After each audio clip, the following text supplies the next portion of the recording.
Welcome to Industry Insights with Route Consultant, your front row seat to the fast-moving world of logistics and beyond. Each week, we bring you game-changing insights, real-world strategies, and fresh perspectives to fuel smarter investments and build stronger businesses. Join us as we sit down with expert guests to explore emerging trends and pressing topics across a wide range of industries. This is Industry Insights. Welcome to Industry Insights. Today, we're going to be talking about something that is so important, but it's so often overlooked, which is actually setting a budget. Whether you are a brand new investor or you're somebody who's been in the space owning a business for years and just want to figure out a way to make your money work smarter, this is the episode for you. We're going to be talking about how you actually set the right budget from the beginning, how you think about it as a tool to manage your business throughout the year, and then ultimately, what are some of the things to watch out for that are pitfalls or ways that you might need to correct that budget throughout the year. And I'm joined today by Leland Mize, the CFO of Patton Logistics. So Leland, welcome to the studio. Thank you. Glad to be here. And before we get started, I want to make sure that people have some context on you. So if you could give a little bit of background on kind of the businesses you've overseen and the ways you've helped on the budgeting side and kind of what led you to CFO of Patton Logistics. Sure. Happy to. So I'll just start kind of at the beginning. I started out in public accounting, which dating me probably 2002, something like that. Spent about 6 years in public accounting, primarily as an auditor. I am not your tax guy. You don't want me to be your tax guy, but learned a lot as an auditor, was able to see a lot of stuff fast. And so really glad I took that path. Mm-hmm. And what it led to was an opportunity to work for a healthcare provider that we were auditing during my time there. And so just had somebody go there, say, hey man, you'd be perfect for this job. And I spent almost the next decade actually running the business office for that facility.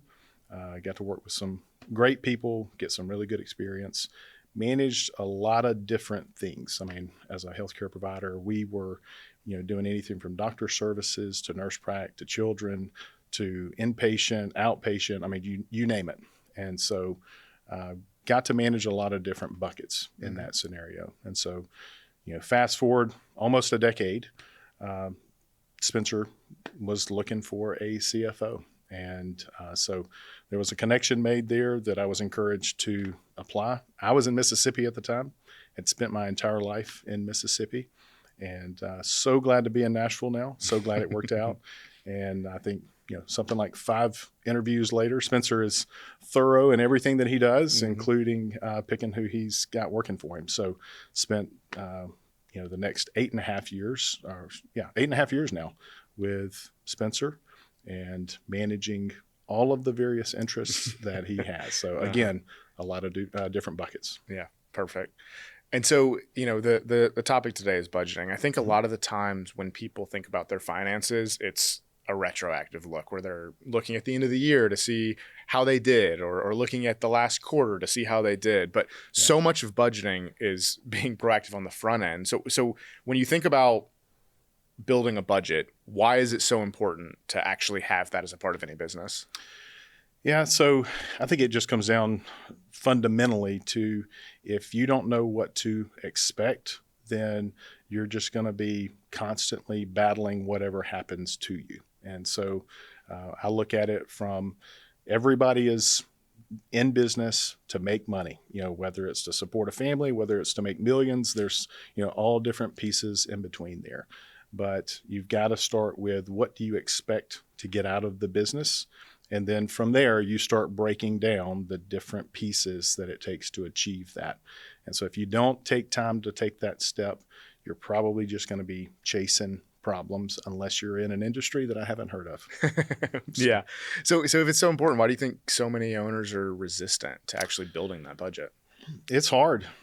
There's plenty of people that don't have a financial mindset. They may be the best widget maker or service provider, but when it comes to actually tracking numbers on a piece of paper or in a spreadsheet, preferably a spreadsheet or an accounting software, it just breaks down for them. And a lot of people don't value probably accounting a little bit to the degree they should. And so that in itself makes it hard on them to try to put pieces together when it's time to monitor what is happening. And so that's what I would say. It's hard, and for those that don't have that financial mindset, it's just even harder.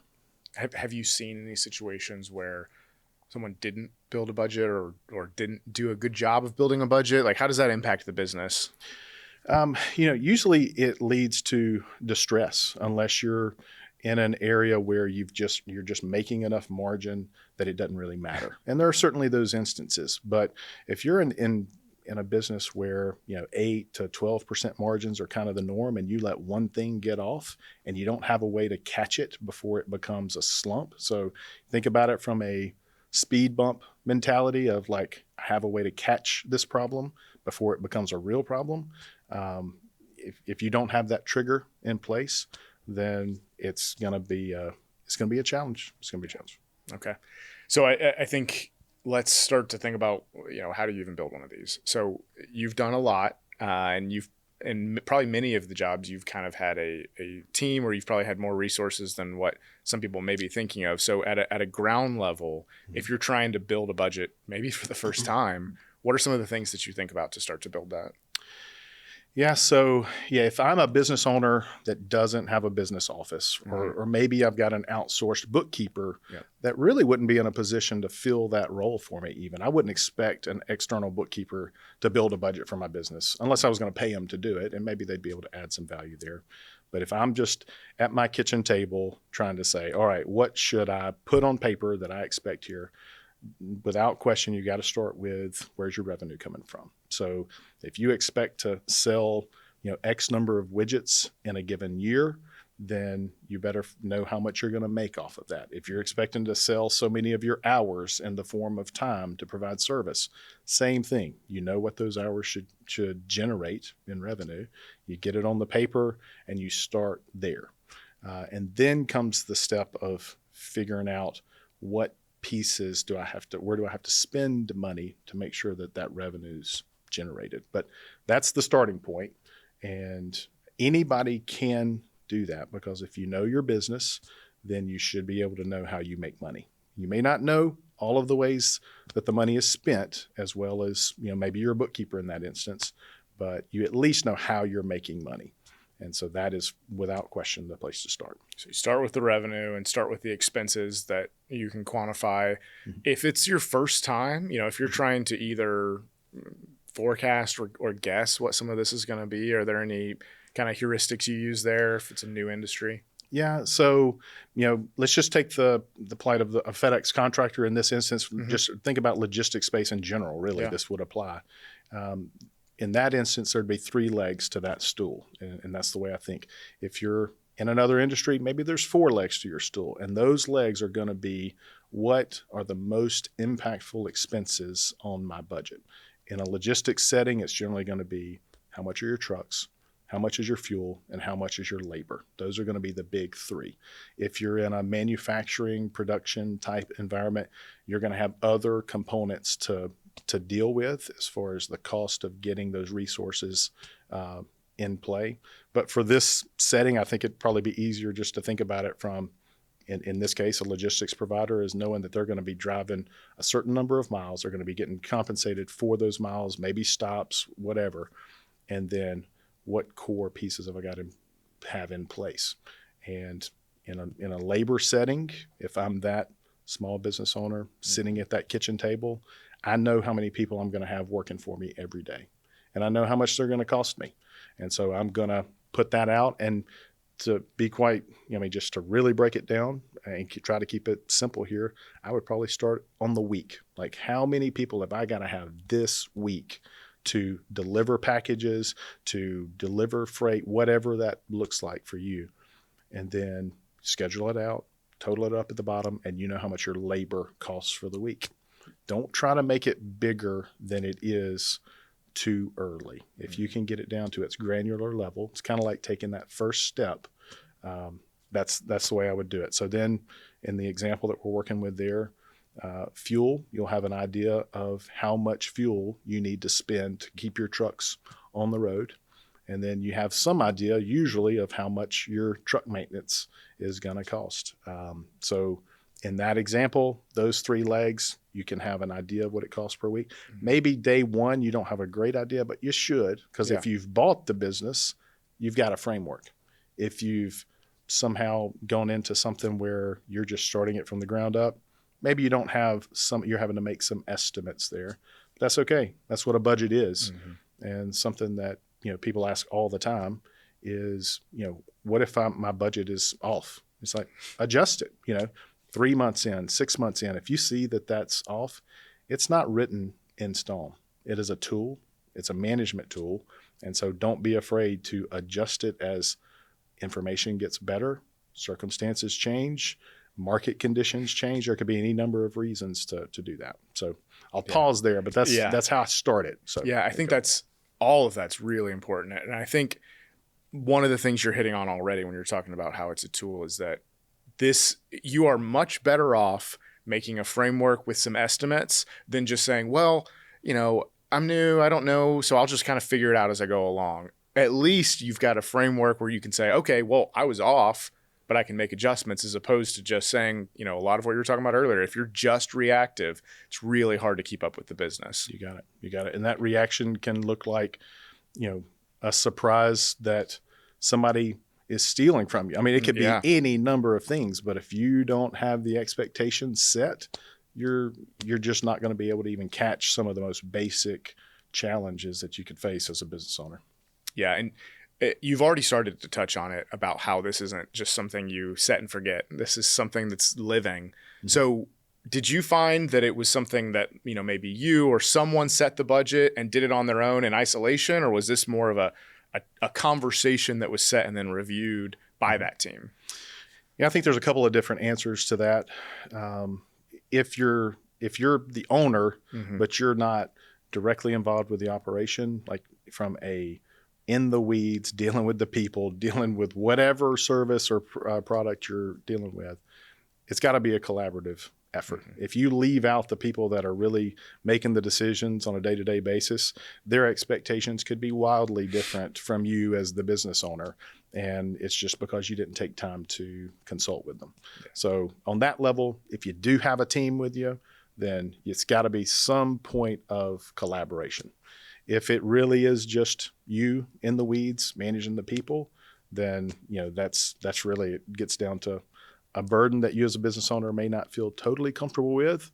But if you've got nothing at all, then it's gonna be really tough. And my point is, you're better off at least taking a shot at it. Yeah. So talk to me what that kind of ongoing use of this budget looks like. So this should be something that's reviewed on an ongoing basis. I think you said weekly. Do you find that most people are able to do weekly? Is that something that you would tell people to shoot for? I would say most people are not going to be in a position to do it weekly. It's ideal. So if we're talking about ideally, and you're in a position to monitor the financial operations on a weekly basis, which many can, it just depends on where their information is coming from.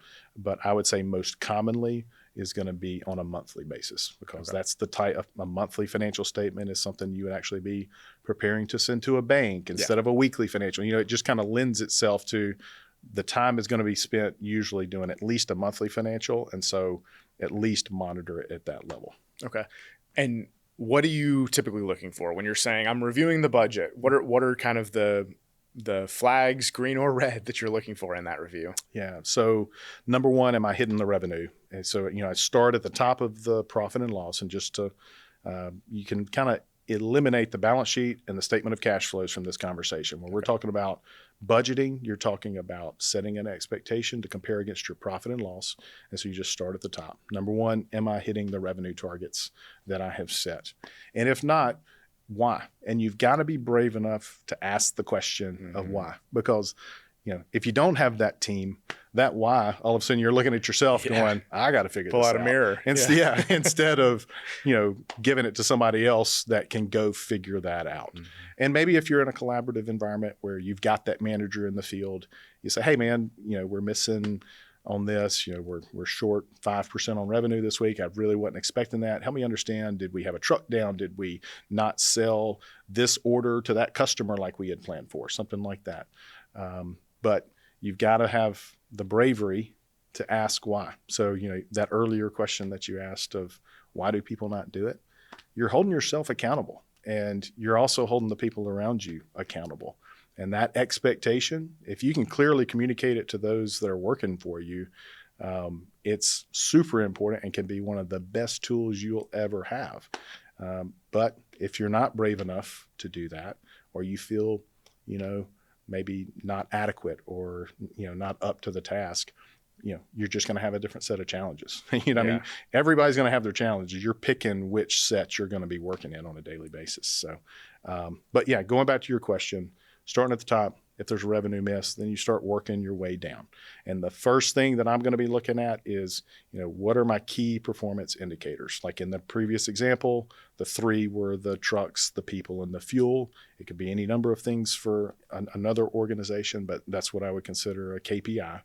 And I'm going to look at those first, because most of the time KPIs are going to cover, if they're designed correctly, if you've chosen the right ones, they're going to cover 80% of where your money is going. So if you know where it's coming, let's just say in a perfect scenario, you've beat your revenue expenses, but your margin's down because your expenses are higher than expected. You're going to be able to look at 4, 5 things maybe and see where that leak is. It might be in a repaired truck. It could be in theft of fuel. It could be because you had to hire some temp workers. I mean, there's any number of scenarios, but those are the answers to the question that you've got to be asking, which is why?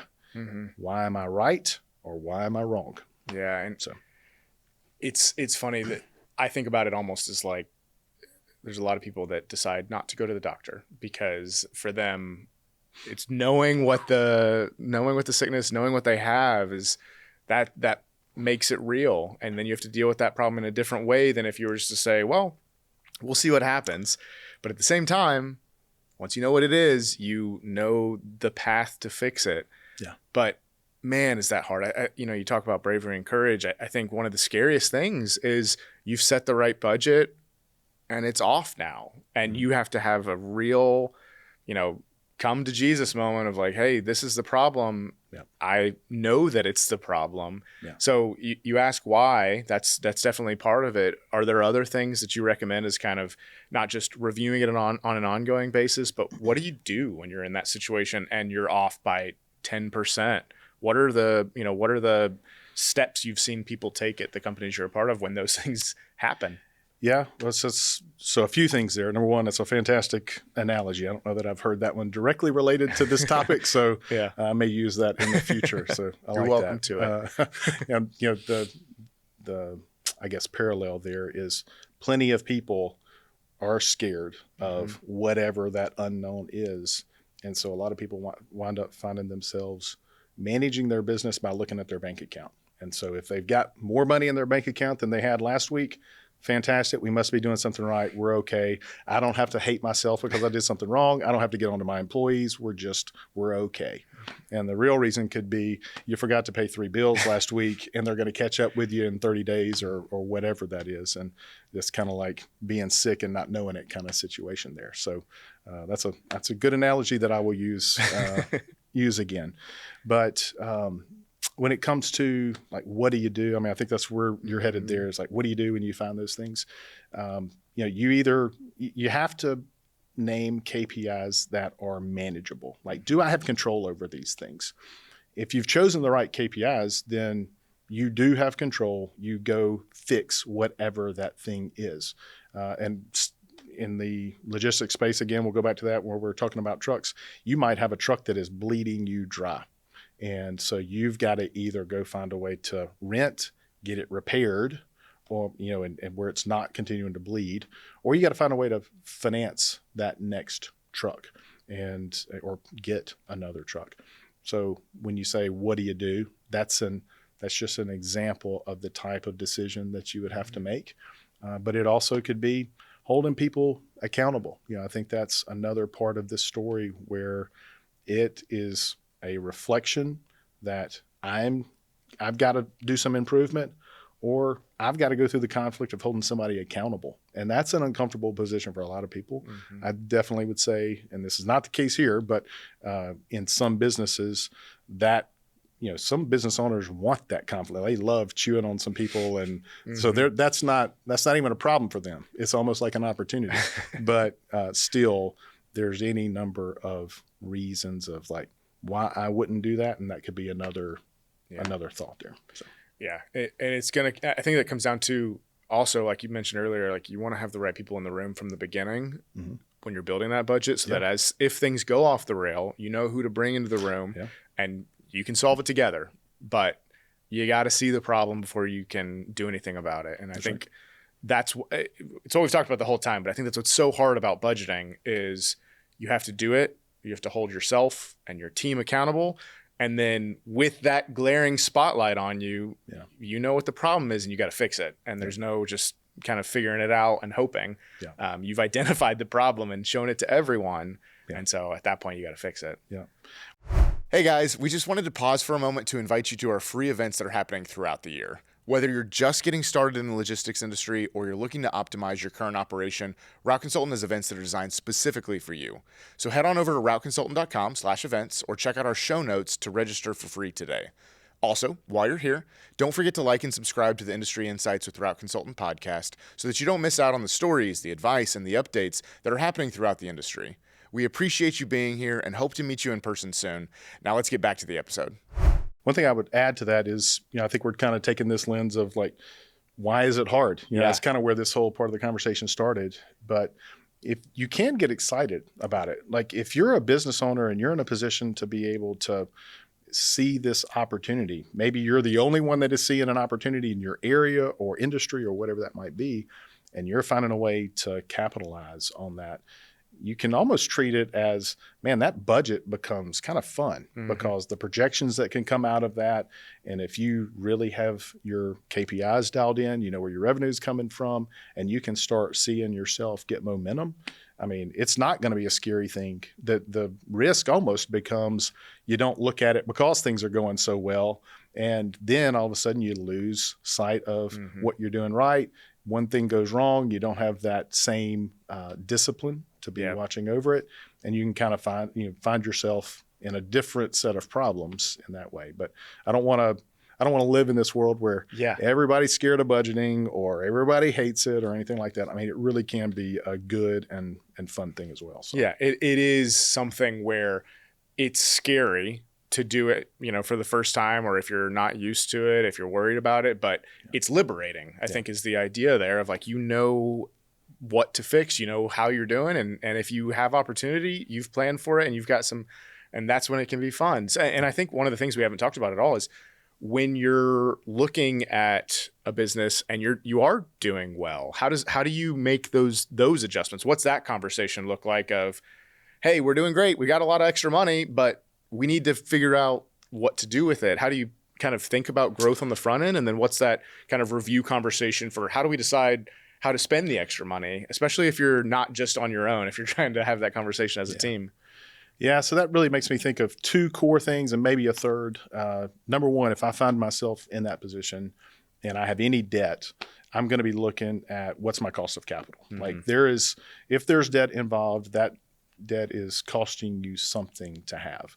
And I'm not scared of debt, certainly, but it is a tool. And if you can find a way to minimize, if we're in a higher interest rate environment, I'm going to be making sure that is only as high as, I can really justify. I mean, like it's going to be down to how much money can I be making with this capital, or is it the best use of my capital to pay off this debt so I don't have that continued interest expense? So that would be number one. If things are going well, I'm challenging my debt position. If things are going well, number two is certainly looking at all of those other things, because if you're spending your time getting the revenue right, getting your key performance indicators right, there's a tendency to just kind of let that other small stuff that's not individually material go. And you just, it's going to be okay. That Adobe subscription that's costing me $300 a month or whatever, I could really get it for $100, but I'm doing well. It's okay. Like that's where it's another layer of discipline to challenge those types of expenses that aren't individually significant to the business, but in aggregate, they certainly can be. So that's a challenge there to look at it that way. point number 3 would be to look at, what other diversification could I be in? So if I'm a business owner, you're always supposed to be looking for risk. And if I'm doing well, if I've got the budget dialed in, the operations dialed in, a risk certainly could be something changes about the industry or economic environment that you're in, and you need to be diversified into something else. That has served us so well over the years that, I could name 5 instances. One I could say is, how we have a truck leasing company and we have this brokerage and we've done a lot of different things. Well, when something's not going great, we generally have been very fortunate to have something else going pretty well or really well to help offset that. And, I could certainly say that if we didn't have that diversification, that things would have been a lot more challenging in times where thankfully they weren't. So as a business owner, that'd probably be number 3. Things are going well. I'm looking to diversify because everything is a pendulum. It doesn't matter how good it's going right now. It can be just that much bad a year, 6 months, 5 years from now. And you've got to be thinking ahead about the risk of that. Yeah. And I think that already points towards something else we haven't touched on. But if you think about payroll, as things are going really well, if you're just saying, hey, we can just increase payroll for everybody, things are going well, I'm not super worried about how much, I'm going to share it completely. It's important to think about, is this a permanent growth or is this December? And in January, that payroll's still there, and they're still expected to get paid the same. It's a ever increasing pipeline. So how do you think about seasonality when you're trying to do these budgets as well? Yeah. So that's a great question. So when you're setting up the budget, you can't factor that season in and try to, let's just say like with a retail shop where a lot of activity generally should be happening in November and December around the holidays. Nothing about your budget should try to pull that revenue back. So it's not as simple as saying, okay, that week that I figured out how much I'm making in February, I'm just going to multiply that times 52 and that's my budget. Because if you know that seasonality is coming, your budget really in February or March might look like a break even is about as good as you're going to do because you're waiting for whatever that season is that's coming. So you've got to make sure that it's real to you at the point in time that you're making the comparison. So that's a risk of a seasonality component, a seasonal component being built in. And so in that instance, you would need to look at it more on that monthly basis for sure when you're making it useful to you on a comparative basis. And when I say comparative, I'm saying you're looking at that P&L that we talked about, revenue, expenses against whatever those budgeted items are. And it could look very different in whatever down or up season that you're having to plan for, but make sure you're capturing it in the right period. Otherwise, your budget's not going to mean anything to you. If you try to pull that forward, if you try to pull that great part of the year forward into the year, like earlier into the year, you're always going to be under budget. And then when you get there, you're going to be over budget and it's not going to mean anything. Like you haven't even told yourself anything. Yeah, it's a useless tool at that point. You average things out, but it didn't help you at all. That's exactly right. So, you're thinking about this and I think that's so important for people to just understand that in the good times and the bad times as an owner, you need to think, you need to zoom out a little bit of how long do I think this good or bad time will be? Is this permanent? Is this just something I expect every year? And that's going to have a lot of impact on how you're actually treating the expenses you're dealing with today. And I don't think, especially like what you're talking about, if you're somebody who's living week to week of saying, I'm doing well because my account's in the green, or I'm doing poorly because I'm in the red, it's really important to recognize why is the business operating this way. So comparing against the budget, but also, at a macro level, either in your industry or the economy, what's tweaking the environment that I'm in and how do I plan around it? Yeah. So I think what that, if I was going to summarize what you just said there, I think that's the right mindset, is keep doing what made you successful. So you mentioned a minute ago about the payroll and like, oh, maybe I want to share some of this. That's fantastic.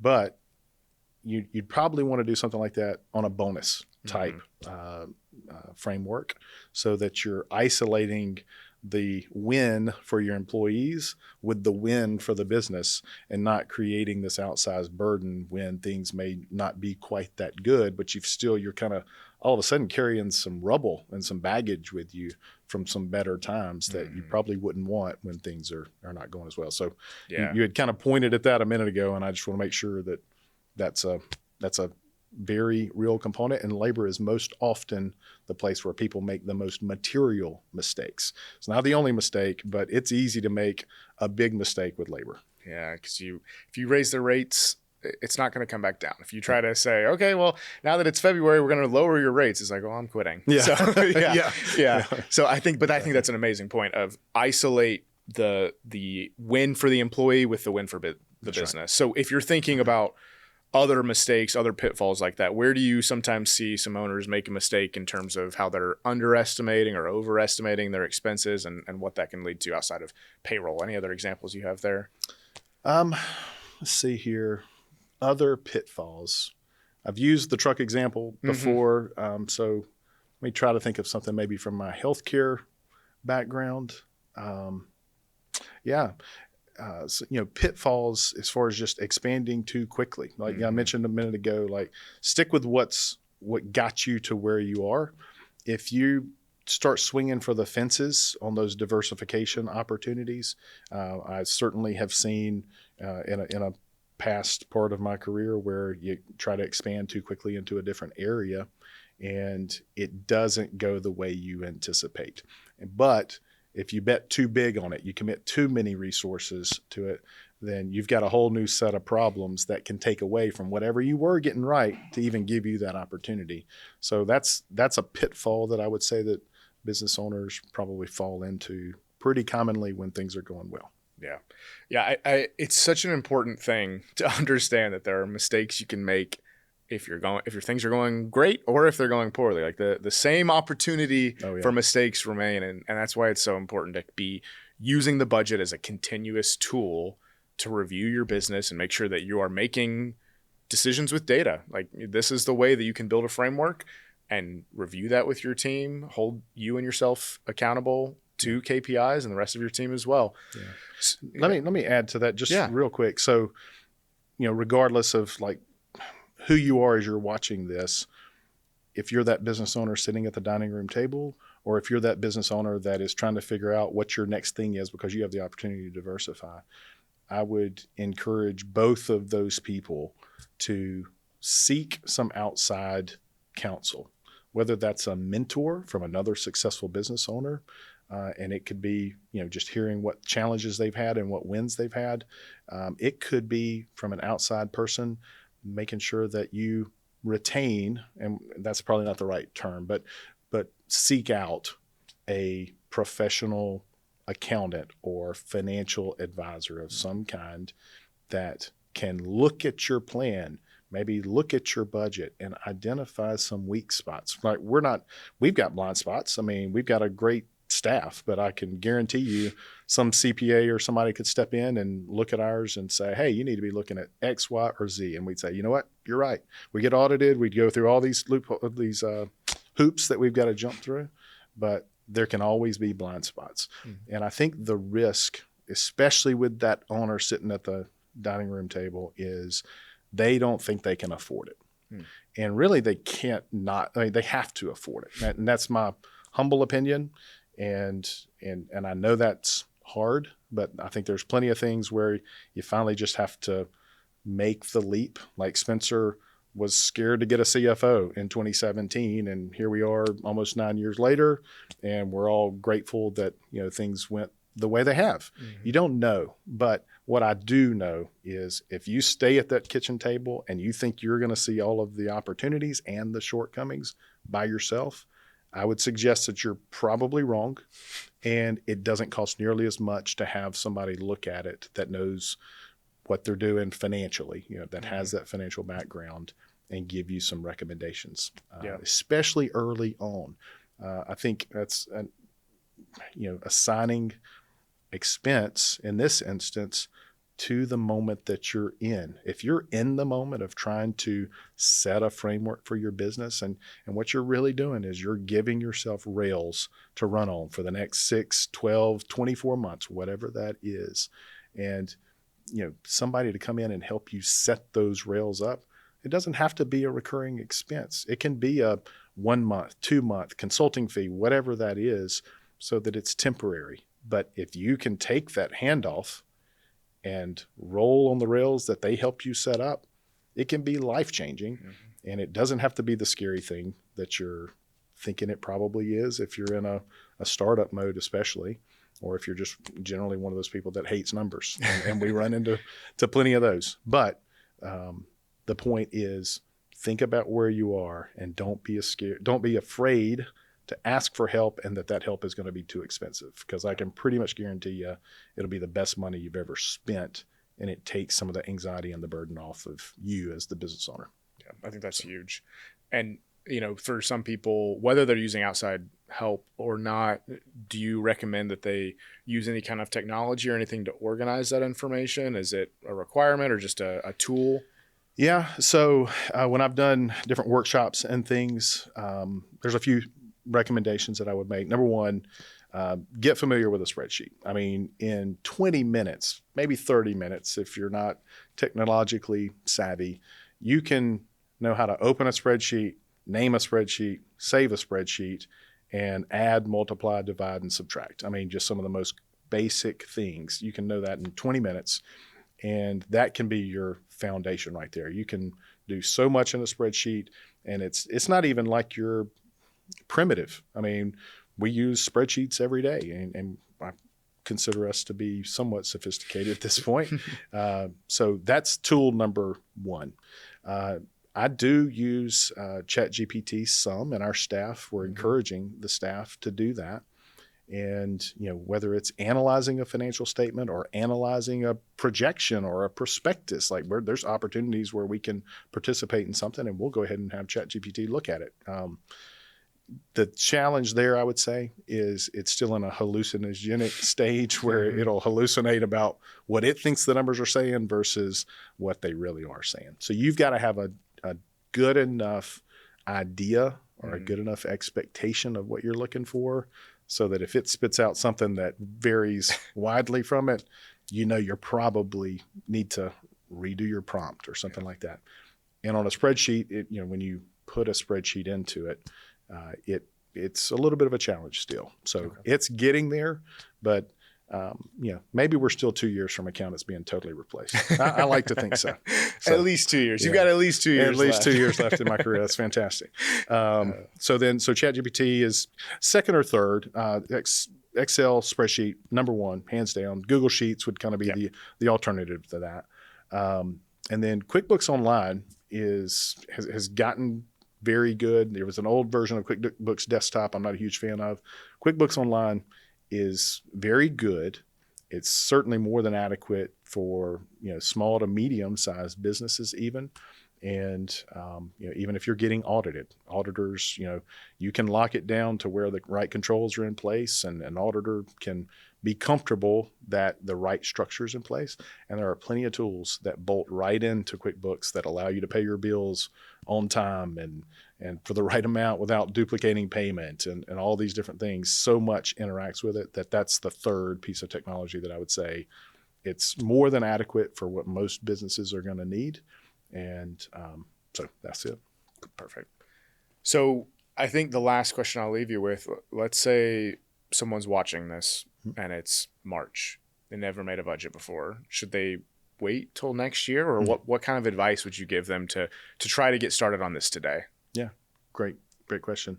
So nobody's ever going to start perfectly on January 1st, no matter what you're doing. I mean, you might use some old information and have a better start on a January 1st type scenario. But, if it's March and they're watching this, then I would say start tomorrow. I mean, it really is a tool that can make sure that you don't have surprises, or at least that you can identify the surprises. That's probably better said, is when you're looking at your financial statement, because at a minimum, we've talked a lot about budgets here. If you don't have a profit and loss that is telling you how much money you're making, let's start there. But we're just going to assume that person in March has that. And then they're comparing it to a budget. And if they don't have a way to identify the leak, then it doesn't matter when you start. It can be March or it can be August. You're going to get blown up at some point. I mean, I can pretty much guarantee you're going to be disappointed if you don't start. And if you wait for that bad event to happen for you to start, then it just makes it even harder, because then you're probably in a stressful environment and trying to do something that can be stressful. And it's just a bad recipe. Yeah. Perfect.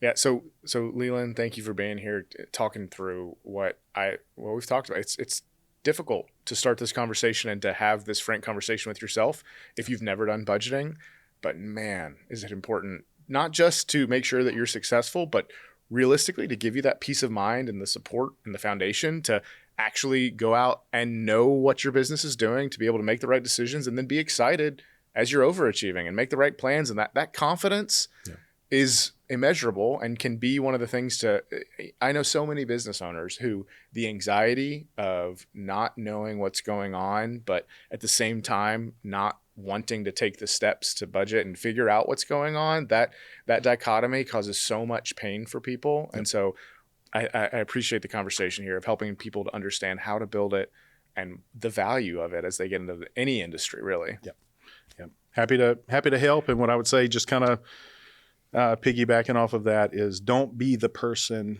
that says, I'm not a numbers person, because you don't have to be. I mean, you truly, if you can add and subtract even, this can work for you. It does not have to be that scary, oh, they're accountants, this is what they do. This is something that is foundational, that if you're a business owner, you're 99% sure you're sophisticated enough to be able to add and subtract. And that's really what it takes to do this, along with a good dose of discipline. But that's the other component that a lot of people struggle with, unfortunately, and we all do. Just depends on what area it is. And so hope it's been helpful. It has. And I have one final question for you that I ask for anyone who's been on here. Oh, okay. So what is your favorite book or movie that you've read or watched recently? And you can answer either or both, but you got to answer one. Yeah. So I will pick, the movie was F1. Okay. Oh, the one with Brad Pitt? I loved it. Yeah. I haven't seen it yet. It is fantastic. The music's great, and I loved the movie. And I would actually pivot over a little bit too. I just finished Ted Lasso. I guess I'm really behind. Season 3? I just finished season 3. Yeah. Okay. Yep. And also great. I loved that. I mean, that's one of the best things I've watched in a long time. So that's the best perfect question of the day. That's and I need to watch F1 because I'm a big Brad Pitt fan. It's it's worth it. It's really good. Perfect. All right. Well, Leland, thank you so much. Thank you for running through all of this. We appreciate you. And for all the listeners, I'm sure that they'll feel the value and have questions. If they have them, they can always reach out to us. We can talk them through it. Sounds good. Thanks, Josh.